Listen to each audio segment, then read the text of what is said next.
one of the unusual things in the ticketing industry is this kind of sudden burst in traffic. So if you have a show going on sale at a specific point in time, on a specific day, you can have a sort of 100x increase in traffic to an API that is entirely legitimate. I mean, it might look like it's an denial of service attack, but it's not. It's legitimate. Lots of people trying to book tickets.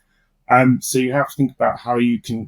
Obviously, you can put queues and other things in place to try and protect the service. But ultimately, you have to think about how you can scale into that traffic, because you don't want to keep people waiting around. So a lot of what we've been thinking about is how you can optimize that scaling. And obviously, with modern infrastructure, and we're running on Kubernetes, and that's fine. We can turn on new pods, but things like how long does the container take to start up? What does the cache look like for the container? Am I having to download that container fresh for every new pod I want to turn on, or have I got a shared cache? What's the startup time? Can I offload things that might delay the startup time into other microservices? So thinking about how quickly you can scale up, and then thinking about how you need to scale up all the parts of the infrastructure. So it's not just scaling up the API pods. It might be, you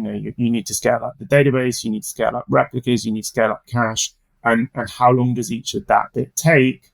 And then that leads you into sort of how can you do that predictively, or how can you think about doing that in advance? So yeah, a lot of the energy and effort that we've been working on over the last couple of years has been thinking about how we can optimize that scaling and how quickly we can do it.